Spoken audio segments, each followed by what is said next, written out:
গণপরিবহন চালুর প্রথম দিনই লঞ্চে ঢাকামুখী মানুষের ঢল। রাজধানীতে দিনভর যানজট।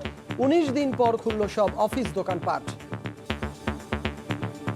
সবারই তো অফিস আছে, সবারই জরুরি কাজ আছে, যার কারণে সবারই যেতে হবে। যেরকম স্বাস্থ্যবিধি আশা করছিলাম সেরকম তো কিছুই হয়নি, উল্টোটা দেখতেছি। কোনো গাড়ি বসা নাই, সব গাড়ি ছাড়ছে। অনেকদিন পরে খুললাম, আমাদের তো অনেক কষ্টে চলছে এতদিন। করোনায় আরো ২ শতাধিক মৃত্যু, অর্ধেকই ঢাকার। আইসিইউর সিটের জন্য মারা গেছে, একটা আইসিইউ পাই নাই আমরা। এত পরিমাণ করোনা রোগী, এরপরে মানুষ কোনো রকম সচেতন হচ্ছে না। দেশে এলো সিনোফার্মের আরো প্রায় 18 লাখ ভ্যাকসিন। গণটিকা নিতে উপচে পড়া ভিড়। লাইনে ঘন্টার পর ঘন্টা অপেক্ষা। 2 দিন আইছি, কালকে আইছে রাত্রে 4টা বাজে আয়া দাঁড়াই রইলাম, আমরা এখন বলে যে টিকা নাই কা। আগামীতে এমনভাবে ডিজাইন করার চেষ্টা করব যাতে কাউকে এসে ফিরে যেতে না হয়। দেখছিলেন প্রধান শিরোনাম, রাতের সময়, সঙ্গে আছি আমি সজল মিত্র রিচার্ড। এবার অন্যান্য শীর্ষ সংবাদ। 24 ঘন্টায় হাসপাতালে ভর্তি আরও 213 ডেঙ্গু রোগী। আক্রান্তের 80% ঢাকা দক্ষিণ সিটি, কিন্তু স্বাস্থ্য অধিদপ্তরের রিপোর্ট মানতে নারাজ মেয়র। এবার কথিত মডেল পিয়াসার মিথ্যে মামলায় ফাঁসানোর অভিযোগ। রিমান্ড ও জামিন নামঞ্জুর, পাঠানো হলো কারাগারে। পরিমণি, হেলেনা সহ 8 জনের ব্যাংক হিসাব তলব। পদ্মা সেতুর নিচ দিয়ে চলবে না ভারী যানবাহী ফেরি, এমন সিদ্ধান্ত 12 ঘন্টা পরই পরিবর্তন।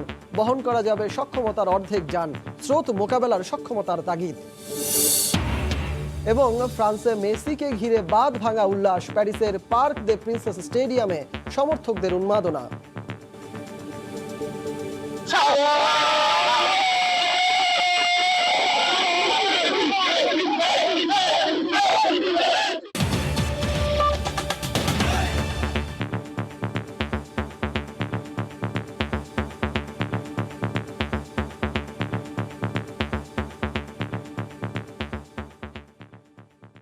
নৌযান চালুর প্রথম দিনই লঞ্চে ঢাকামুখী মানুষের ঢল নামে।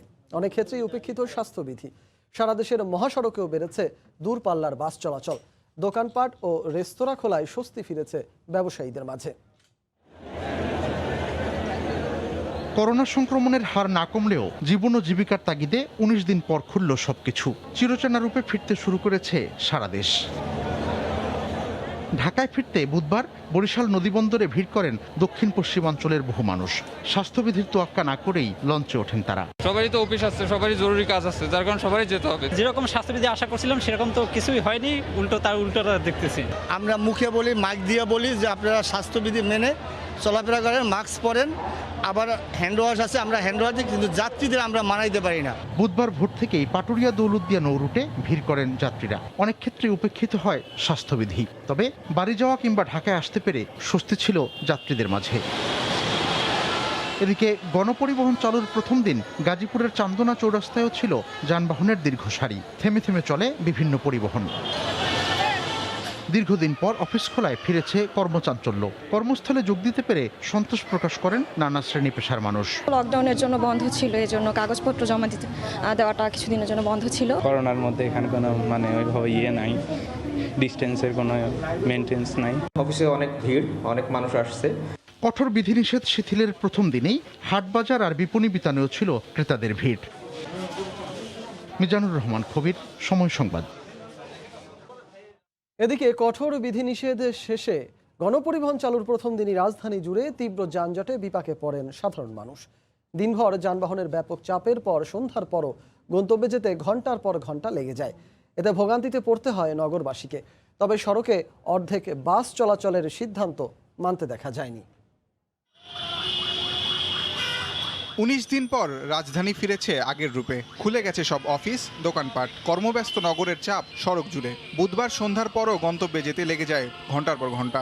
হ্যাঁ, এই কদিন বন্ধ ছিল, বাসায় ছিলাম। আজকে গাড়ি অনেক বেশি, রাস্তাঘাটে সারাদিন জ্যাম ছিল। যে জায়গায় 200 টাকা ভাড়া, ওই জায়গায় 700 টাকা দিতে হয়েছে। এর আগে এদিন সকাল থেকেই রাজধানীর প্রায় সব সড়কেই ছিল যানজট। মাঝে বৃষ্টি সে ভোগান্তি বাড়িয়েছে কয়েক গুণ। সড়কের এমন চিত্র দেখে প্রশ্ন জাগে, সরকারি প্রজ্ঞাপন মেনে আদৌ কি অর্ধেক বাস চলছে? বাস শ্রমিকরা বলছেন তারা অনেকেই এমন কথা জানেন পারেন না। অর্ধেক বাদ চলবে এটা আমরা তো জানি না, সবগুলাই তো চলে, আমার ব্যানার সবগুলাই চলতেছে, সব বাদ ছাড়ছে, কোনো বাস খালি বসা নাই। মালিক সমিতির নেতারা বলছেন সরকারি আদেশ মেনে তারা অর্ধেক বাস নামানোর চেষ্টা করেছেন, তবে সম্ভব হয়নি।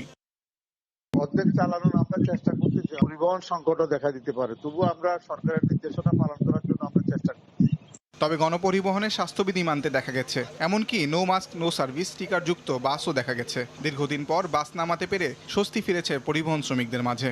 আমাদের সব গাড়িতে স্টিকার লাগা দিয়েছে, নো মাস্ক নো সার্ভিস। বহুত দিনের পরে খুলছে, একটু খুশি আর আমরা তো তবু বেতন পাচ্ছি, কিছু কিছু পাচ্ছি, কিছু কিছু পরিবহন আছে একদম অনাহারে আছে, সিএনজি চালাচ্ছে, অটোরিকশা চালাচ্ছে, এই যে খুলে দিচ্ছে সবার জন্যই ভালো হয়েছে। এদিকে দীর্ঘদিন পর দোকানপাট খুলতে পেরে খুশি দোকানিরা, তবে প্রথম দিন হওয়ায় এখনো বেচা বিক্রি জমেনি। 1 মাস পর দোকান খুললাম তো খুশি হয় না। মার্কেট দ্রুত জমবে না, সময় লাগবে, অনেকদিন পর খুলছে। সংক্রমণ কমাতে স্বাস্থ্যবিধি মানার কোনো বিকল্প নেই বলে মনে করেন সংশ্লিষ্টরা। তাজর মাহমিদ, সময় সংবাদ, ঢাকা।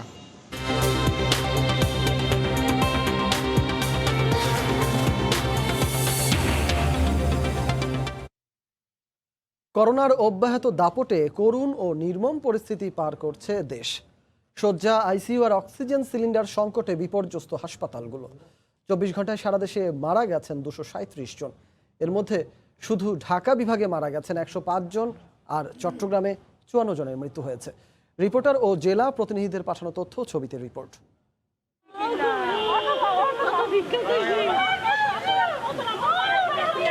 করোনার অব্যাহত দাপটে ক্লান্ত মানুষ আশায় আছেন সুস্থ জীবনের।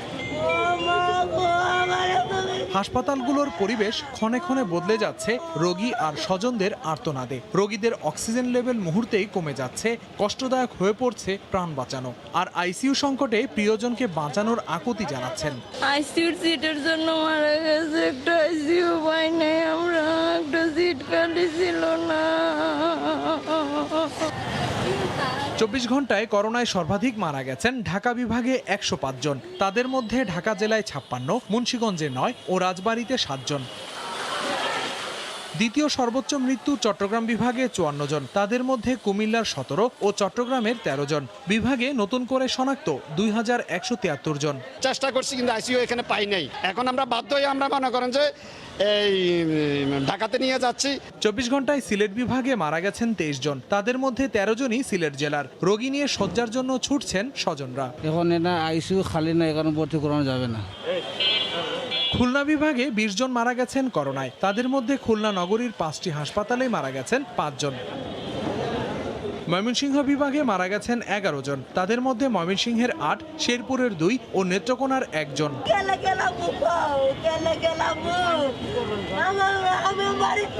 24 ঘন্টায় রাজশাহী বিভাগে করোনায় মারা গেছেন 10 জন। রাজশাহী মেডিকেল কলেজের করোনা ইউনিটে 513টি শয্যার বিপরীতে চিকিৎসা নিচ্ছেন 363 জন। করোনার রোগী আপনার কম, অল্প আসছে, আগে অনেক আসতো। এছাড়া 24 ঘন্টায় করোনায় বরিশাল বিভাগে 8 জন ও রংপুর বিভাগে 6 জন মারা গেছেন। আহসানুল করিম, সময় সংবাদ। দেশের করোনা পরিস্থিতি ও টিকাদান কর্মসূচি নিয়ে কথা বলতে আজ স্টুডিওতে উপস্থিত আছেন আমাদের সহকর্মী কামরুজ্জামান মামুন। আমরা চলে যাব তার কাছে। মামুন, আপনাকে আমাদের স্টুডিওতে স্বাগত। মামুন, যেটা দিয়ে আসলে আলোচনা শুরু করতে যাচ্ছি, যে প্রশ্নটা দিয়ে, খুবই সাধারণ প্রশ্ন, সেটি হচ্ছে গত 7 দিনে করোনার ভয়াবহতা সম্পর্কে যদি কোনো পরিসংখ্যানিক তথ্য আপনার কাছে থাকে, সেটা যদি আমাদের সামনে একটু উপস্থাপন করতেন। অবশ্যই রিচার্ড, অবশ্যই সেটি জানাবো। তার আগে জানিয়ে রাখি যে কঠোর বিধিনিষেধ উঠতেই কিন্তু আমরা দেখেছি যে 19 দিন পর আজকে কিন্তু সব ধরনের মানুষ, সর্বসাধারণ বলা চলে, তারা কিন্তু রাস্তায় নেমেছেন। তারা কিন্তু দোকানপাট, শিল্প কারখানা, শপিং মল, অফিস আদালত যেহেতু সবই খোলা, তারা কিন্তু রাস্তায় এসেছেন। এবং বলা চলে যে রাজধানী ঢাকা কিন্তু চিরচেনা যে সেই আগের রূপ, সেই আগের রূপে ফিরেছে। যানজট, অনেক মানুষের উপস্থিতি বাজারে ঘাটে সর্বত্র। তো আসলে আজকে আমরা তেমনটাই দেখেছি। আসলে এই যে করোনা সংক্রমণের ঊর্ধ্বগতি এবং মৃত্যুর ঊর্ধ্বগতির মধ্যেই আজকে আমরা দেখেছি যে এই কঠোর বিধিনিষেধ উঠতেই সব ধরনের মানুষ রাস্তায় এসেছেন। তবে আমরা সব ক্ষেত্রেই দেখেছি স্বাস্থ্যবিধি অনেকটাই উপেক্ষিত। গণপরিবহনের ক্ষেত্রে কিছুটা আমরা স্বাস্থ্যবিধি মানতে দেখলেও বাদবাকি সব জায়গায়তে দেখেছি স্বাস্থ্যবিধি কিন্তু বলা চলে অনেক ক্ষেত্রেই প্রায় 100% উপেক্ষিত। সামাজিক দূরত্ব নেই, অনেকের মুখে মাস্ক নেই, বা আসলে যে ধরনের বিধিনিষেধগুলো সরকারের পক্ষ থেকে বারবারই বলা হচ্ছে, স্বাস্থ্য অধিদপ্তরকে বলা হচ্ছে, সেগুলো কিন্তু আসলে কোনোটাই মানা হয়নি ঠিক মতো।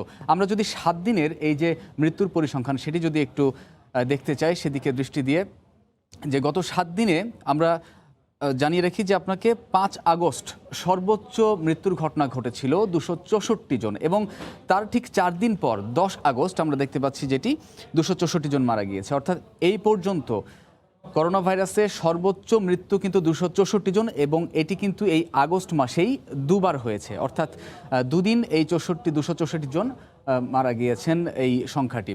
তো এবং এই যে 4 দিনে আমরা দেখেছি যে 6 আগস্ট থেকে 10 আগস্ট এই 4 দিনে কিন্তু মৃত্যু প্রায় 1000 ছাড়িয়ে গেছে। অর্থাৎ 6 আগস্ট 22,000 মৃত্যু ছাড়িয়ে যায়, এবং তারপর কিন্তু 10 আগস্ট আমরা দেখেছি যে মৃত্যুর সংখ্যা 23,000 ছাড়িয়ে গেছে।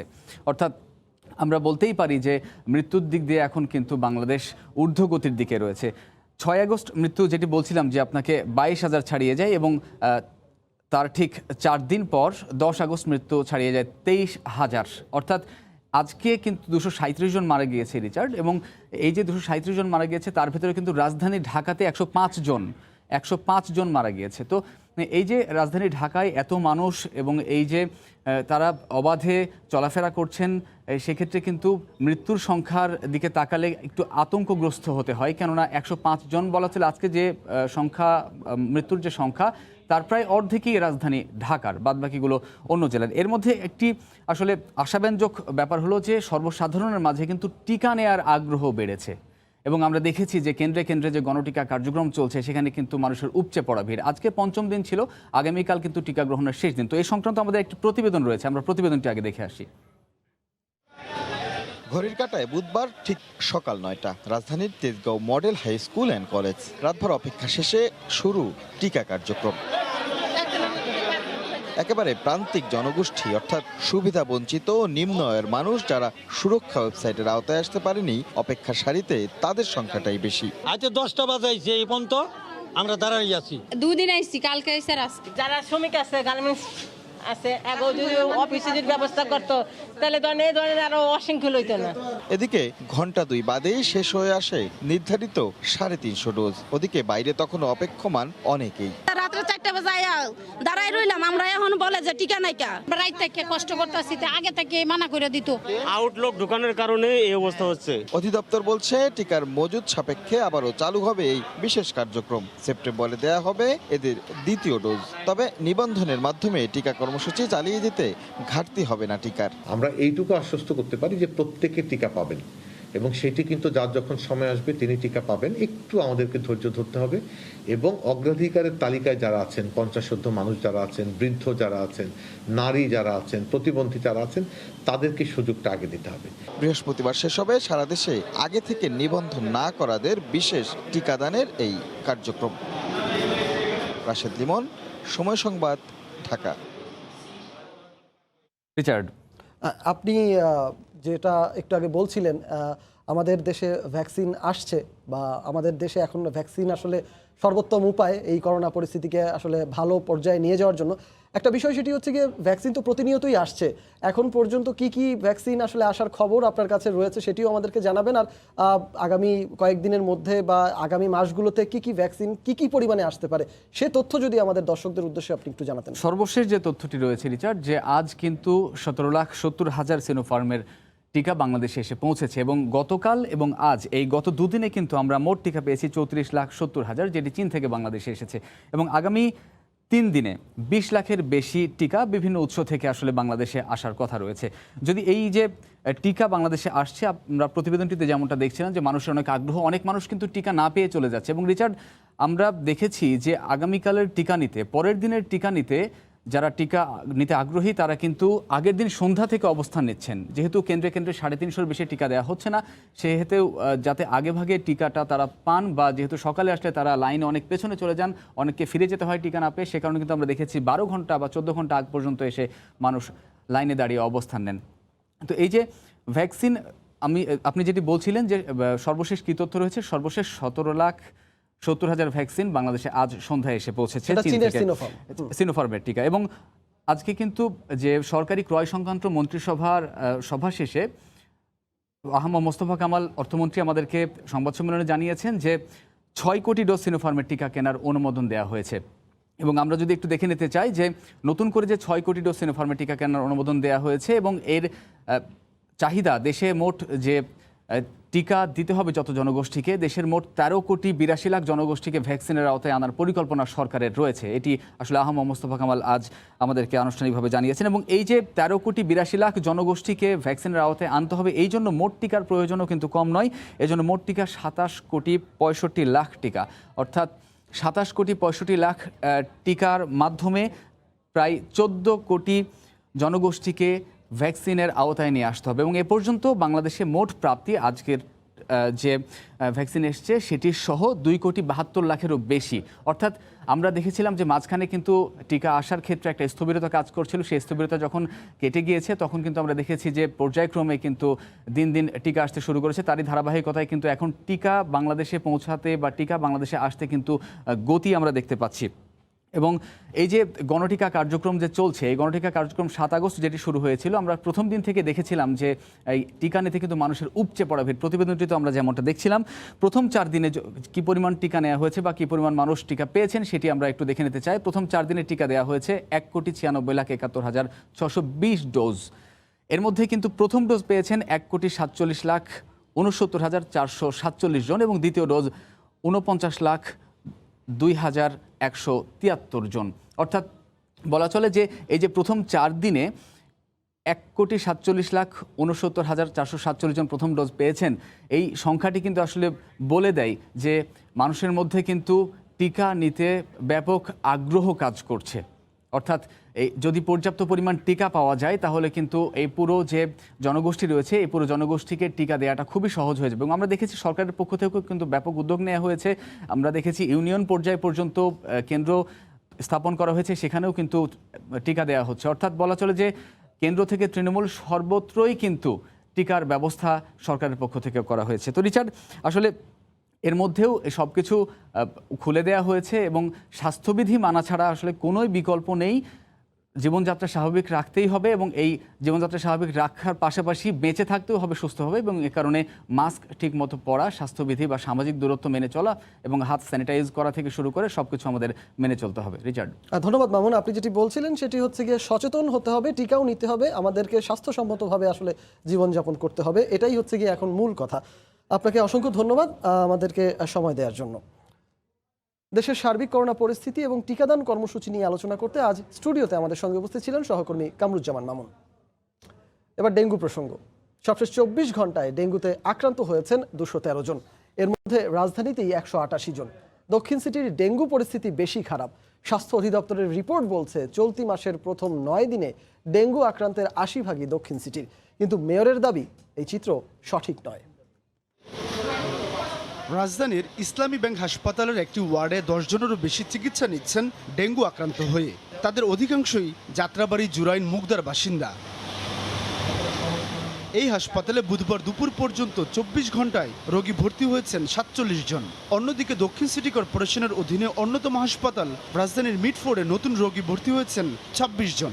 ডেঙ্গুর এমন পরিস্থিতির জন্য সিটি কর্পোরেশনের ব্যর্থতাকে দুষছেন ভুক্তভোগীরা। সিটি কর্পোরেশনের লোকজনের যেভাবে দায়িত্ব নিয়ে কাজ করা উচিত ওভাবে ওনারা ওই এলাকার দায়িত্ব বহন করে না। তো দেখার মতো ওখানে কেউই নাই। যাত্রাবাড়ি জায়গাটা অনেক বেশি মশা। রাজধানীর নির্দিষ্ট কিছু এলাকা থেকে রোগী বেশি আসছে বলে জানালেন চিকিৎসকও। ঢাকার বাইরে থেকে রোগী আসলেও সেই সংখ্যা এখনো কম। বেশিরভাগ যাত্রাবাড়ি এবং সায়দাবাদ এলাকা, কিন্তু এখন কিন্তু ঢাকা শহরের সব জায়গা থেকেই কম বেশি কিছু কিছু করে রোগী আসছে। স্বাস্থ্য অধিদপ্তর বলছে আক্রান্তের অধিকাংশই দক্ষিণ সিটি কর্পোরেশন এলাকায়। তবে এই তথ্য মানতে চান না দক্ষিণের মেয়র। ডেঙ্গুতে আক্রান্ত হয়ে এসেছে, সুতরাং এটা সঠিক না যে ঢালাওভাবে যে 80% ঢাকা দক্ষিণ সিটি কর্পোরেশন এলাকায়, 20% অন্য এলাকায়। এদিকে স্থানীয় সরকার মন্ত্রী সচিবালয় এক অনুষ্ঠানে দাবি করেন পৃথিবীর অন্য যে কোনো দেশের তুলনায় বাংলাদেশের ডেঙ্গু পরিস্থিতি ভালো রয়েছে।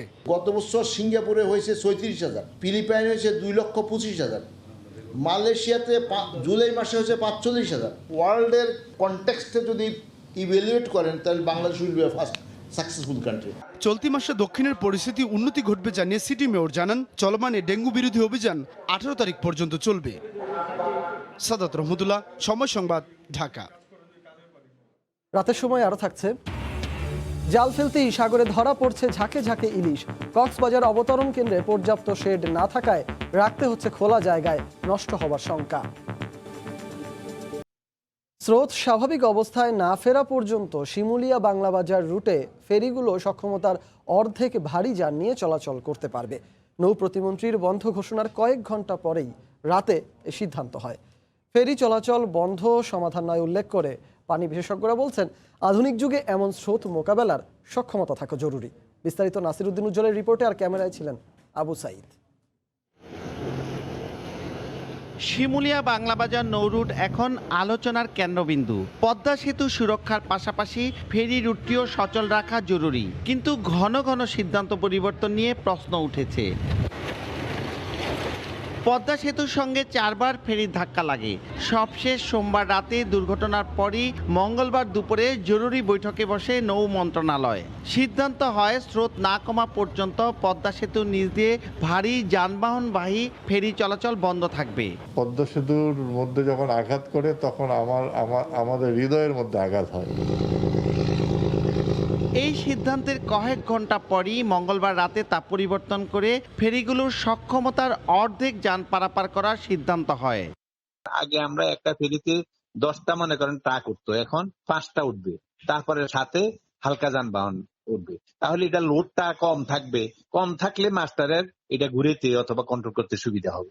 প্রতি বছর নির্দিষ্ট সময়ে বর্ষা আসবে, পদ্মায় থাকবে প্রবল স্রোত। এই পরিস্থিতি মোকাবিলায় আগাম প্রস্তুতি থাকাটা স্বাভাবিক। আর এবার ভরা বর্ষায় অন্যান্য বারের তুলনায় পানি এবং স্রোত কম থাকা সত্ত্বেও এমন চ্যালেঞ্জ কেন হচ্ছে? পানি বিশেষজ্ঞরা মনে করেন, আধুনিক যুগে এমন স্রোত মোকাবিলায় সক্ষমতা থাকা জরুরি। কোন অবস্থাতেই 400 ফুটের মধ্যে দিয়ে 50 ফুটের ফেরি ধাক্কা খাওয়া উচিত না, সাবধানতা অবলম্বন করা উচিত, এটাই হচ্ছে সমাধান। গত 23 জুলাই ফেরি শাহজালালের ধাক্কার ঘটনায় তদন্ত কমিটির দেয়া রিপোর্টে 3 সুপারিশের একটি শিমুলিয়া ফেরিঘাট 2.5 কিলোমিটার পশ্চিমে মাওয়া অথবা মাদারীপুরের বাংলাবাজার ঘাট 8 কিলোমিটার ভাটিতে শরীয়তপুরের মাঝিকান্দিতে সরিয়ে নেয়া। 20 কোটি টাকা ব্যয়ে মাওয়ায় ঘাট স্থানান্তর হলে দূরত্ব কমবে 2 কিলোমিটার। এতে সময় এবং জ্বালানি খরচ কমবে 15% করে। অন্যদিকে মাঝিকান্দিতে 31 কোটি টাকা ব্যয়ে ঘাট স্থানান্তরে দূরত্ব কমবে 3 কিলোমিটার, তবে সড়কপথ বাড়বে 4 কিলোমিটার। পারাপার স্বাভাবিক রাখতে আগে থেকেই শিমুলিয়া ঘাট কিংবা বাংলাবাজার ঘাট সরিয়ে নেওয়া গেলে নির্মাণাধীন স্বপ্নের সেতু এড়িয়ে চলাচল করা যেত বলে মনে করেন এই রুটের চলাচলকারীরা। পদ্মায় এখন স্রোতের গতি প্রতি সেকেন্ডে 2.30 মিটার। গেল বছর ঠিক একই সময়ে এই গতি ছিল 3.10 মিটার। আর গেল বছরের তুলনায় এবার পদ্মায় পানির লেভেল 2 মিটার নিচে। মুন্সিগঞ্জের মাওয়া থেকে নাসিরউদ্দিন উজ্জ্বল, সময় সংবাদ। পদ্মা সেতুতে ফেরির ধাক্কা চালকের অদক্ষতা নাকি অন্য কোনো কারণ রয়েছে তা খতিয়ে দেখা দরকার বলে মন্তব্য করেছেন আওয়ামী লীগের সাধারণ সম্পাদক ও সেতু মন্ত্রী ওবায়দুল কাদের। দুপুরে রাজধানীর ডিপ্লোমা ইঞ্জিনিয়ারিং ইনস্টিটিউশনে স্বেচ্ছাসেবক লীগ আয়োজিত শোক সভায় তিনি কথা বলেন। অদক্ষতার জন্য চালককে আপনি চাকরিচ্যুত করলেন, কিন্তু আমরা জানতে চাই এখানে অদক্ষতা না অন্তর্হার, এটা আজকে খতিয়ে দেখতে হবে। বারবার কেন পদ্মা সেতু আক্রান্ত হচ্ছে? 1 বার না, 2 বার না, 3 বার না, 4 বার এ ঘটনা ঘটেছে। তাতে এ বিষয়ে আমাদের খতিয়ে দেখা দরকার। ফেনীতে স্বর্ণের বার লুটের মামলায় গোয়েন্দা পুলিশের পরিদর্শক সাইফুল ইসলামকে 4 দিনের এবং বাকি 5 কর্মকর্তাকে 3 দিন করে রিমান্ড মঞ্জুর করেছেন আদালত। এদিকে অভিযুক্ত 6 কর্মকর্তাকে সাময়িক বরখাস্ত করা হয়েছে। কড়া নিরাপত্তার মধ্য দিয়ে বুধবার বিকেলে জেলার সিনিয়র জুডিশিয়াল ম্যাজিস্ট্রেট আদালতে হাজির করা হয় গোয়েন্দা পুলিশের অভিযুক্ত 6 কর্মকর্তাকে। পরে মামলার তদন্তকারী কর্মকর্তা তাদের 5 দিন করে রিমান্ড আবেদন করেন। শুনানি শেষে গোয়েন্দা পুলিশের পরিদর্শক সাইফুল ইসলামকে 4 দিন এবং 3 উপপরিদর্শক ও 2 সহকারী উপপরিদর্শককে 3 দিন করে রিমান্ড মঞ্জুর করেন বিচারক। এ সময় বাদীপক্ষের কেউ আদালতে উপস্থিত ছিলেন না। আদালত ন্যায় বিচারে আমাদের প্রার্থনা না মঞ্জুর করে আসামিদের রিমান্ড মঞ্জুর করেছেন। আজ থেকে রিমান্ড কার্যকর হবে এবং আদালত বলেছেন রিমান্ডে নেওয়ার আগে আসামিদের শারীরিক পরীক্ষা করার জন্য এবং রিমান্ড থেকে এনে শারীরিক পরীক্ষা করে আদালতে প্রতিবেদন দাখিল করার জন্য নির্দেশ দিয়েছেন। এদিকে আত্মসাৎ করা 20টি স্বর্ণের বারের মধ্যে 5টি এখনো উদ্ধার না হওয়া এবং অন্য কারো সংশ্লিষ্টতা আছে কিনা জিজ্ঞাসাবাদে তা উঠে আসবে বলে আশা করা হচ্ছে।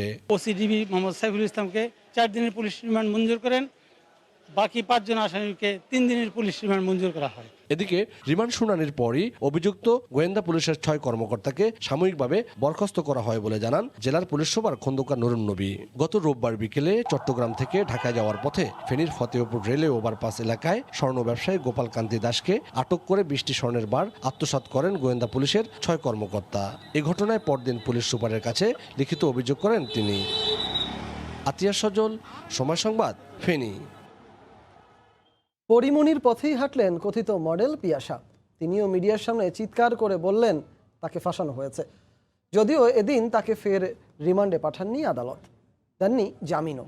একই দিন পরিমণির কস্টিউম ডিজাইনার জিমিকে কারাগারে পাঠানোর আদেশ দিয়েছেন আদালত। এদিকে পরিমণি, পিয়াসা, মৌ, হেলনা সহ 8 জনের ব্যাংক হিসাব তলব করেছে Bangladesh financial intelligence unit BFIU।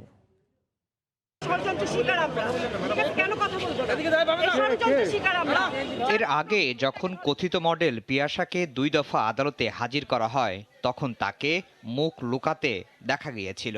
তবে বুধবার যখন কোর্ট থেকে গারদে নেওয়া হচ্ছিল তখন তিনি চিৎকার করে দাবি করেন তাকে ফাঁসানো হয়েছে। মাদকদ্রব্য নিয়ন্ত্রণ আইনের মামলাতে 2 বা 3 বার করে রিমান্ডে নেওয়া হচ্ছে। একবার আসামিদেরকে ডিবি রিমান্ডে নিচ্ছে, আবার আসামিদেরকে সিআইডি নিচ্ছে, আবার দেখা যাচ্ছে র্যাব রিমান্ড চাইতে যাচ্ছে। তো এতে মনে হচ্ছে যেন এরা যেন নাচের পুতুল, এদেরকে যেভাবে পুতুলের মতো খেলানো হচ্ছে এরা বোধহয় সেভাবে খেলছে। এদিন 2 দফায় 11 দিন রিমান্ড শেষে পিয়াসাকে ফের 10 দিনের রিমান্ডে চায় সিআইডি। তবে রিমান্ড কিংবা জামিন কোনোটাই দেননি আদালত।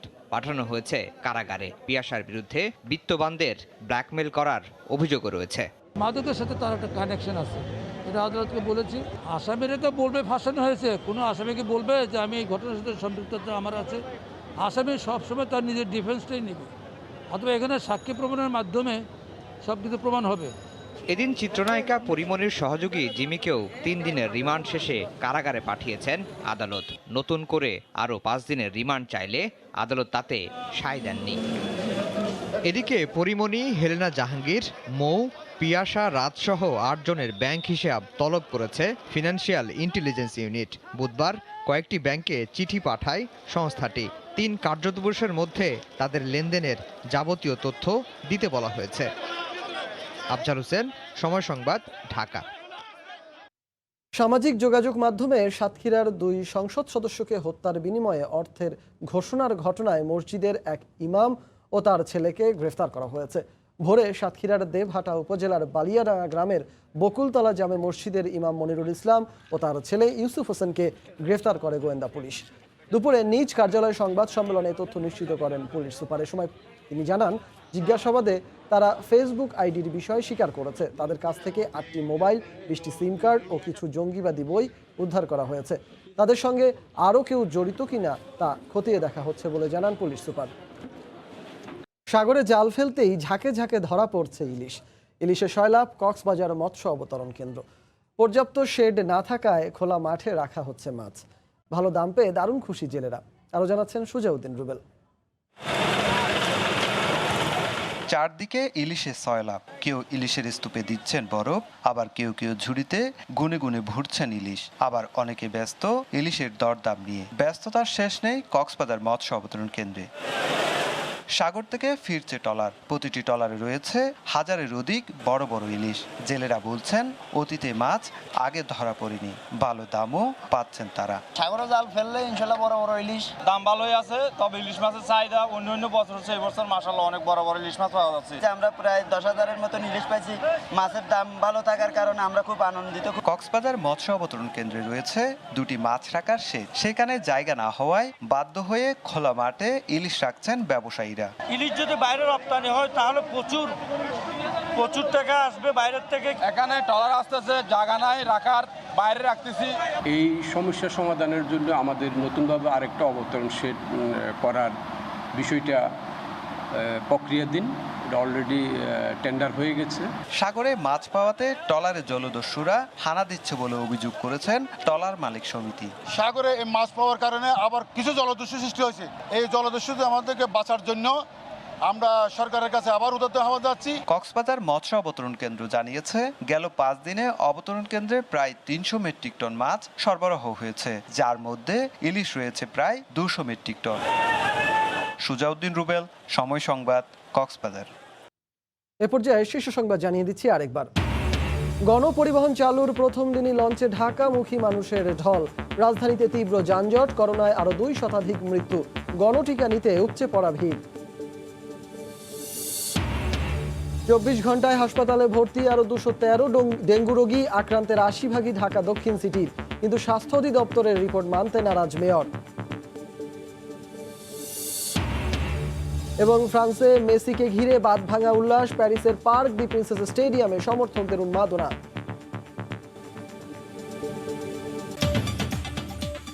এই ছিল রাতের সময়ে, সঙ্গে থাকুন সময়ে।